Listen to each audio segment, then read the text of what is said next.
একটু বিড়িটা করা ছিল। একটা বিড়ি খেতে পারিস না? এতদিনে কি বাল শিখলি?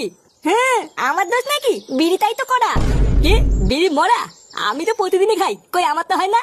হ্যাঁ, তোর না, তোরও হয় দেখ গিয়ে, তুই বুঝতে পারিস না। না, তোর দ্বারা বিড়ি খাওয়া হবে না, আমাকেই শিখাতে হবে দেখছি। দেখ দেখ, এইভাবে খেতে হয় বুঝলি তো। ও বাড়া, ঘরের পিছনে বসে বসে তাহলে এই হচ্ছে। দাঁড়া, দেখাচ্ছি মজা।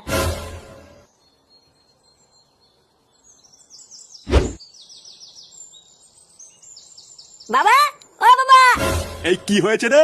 তাড়াতাড়ি এদিকে আসো। কি হয়েছে রে? কি সারের মতন তো চিল্লাচ্ছিস কেন?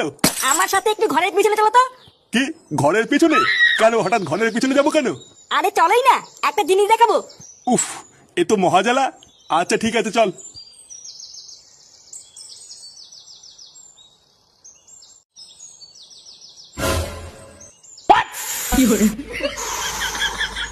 এই দেখো, আমার কথা তো আর বিশ্বাস করো না, এবার নিজের চোখেই দেখো। এই এইসব কি করছিস তুই? এ মা, দেখে ফেলেছে। এই তুই দাদু? বারো চুদা ছেলে, তুই ঘরের পিছনে বসে এই করছিস? এই না না দাদু, আমরা তো খেলা করছিলাম। কি খেলা করছিলিস তোরা? চুয়োরের বাচ্চা, রোজ রোজ রান্নাবাটি খেলার নাম করে তোরা ঘরের পিছনে এসে এই করিস? হ্যাঁ, আমরা তো রান্নাবাতি খেলছিলাম, তুমি ভুল দেখেছো। কি আমি ভুল দেখেছি? লেওরা, আজকে তোদের এমন ছাটা ভাঙবো, বিড়ি খাওয়া তোদের সারা জীবনের মতন গানের ভিতরে ঢুকে যাবে। মারো চোখনাগুলোকে। বাড়া, অনেক সহ্য করেছি, আজ এই দুটোর গাড় আমি ভেঙে দেবো। না, তোর কিছু করতে হবে না, এই দুটোর গান আমি নিজেই ভাঙবো। এই মিলে দে দাদু, তুমি কি আমাকে মারবা? না না, মারবো না, সেগো মানি আজকে তোদের পুজো দেবো। মারো মারো, এই দাদু।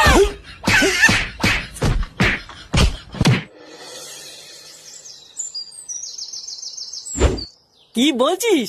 হ্যাঁ গো বটদা, আমি চুপচাপ রাস্তা দিয়ে আসছিলাম বুঝলে তো, আর চুদমানির ছেলে কোথার থেকে একটা কুকুর এসে আমাকে সে কি তারা করলো। একটুর জন্য বেঁচে গেছি জানো। যদি সেটা একটা কামড় মেরে দিত, আমাকে তো 14টা ইঞ্জেকশন নিতে হতো। ভোদা, তুই বলেই ভয়ে পালিয়েছিস। ওখানে যদি আমি থাকতাম না, লেওরা দাঁড়িয়ে আগে কুকুরটার পুঙা মেরে দিতাম, তারপরে বাড়ি আসতাম। কি বলো কি? হ্যাঁ, আমাকে তো চেনে না। বাড়া, ও যদি কুত্তা হয়, আমিও লেওরা পল্টু, ছেড়ে কথা বলতাম নাকি?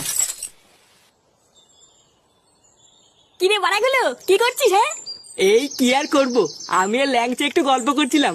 আরে ধুর বাড়া, সব সময় গল্প করলেই হবে? যা একটু মাল নিয়ে আয় খাই। আরে সে না হয় আনলাম, কিন্তু আগে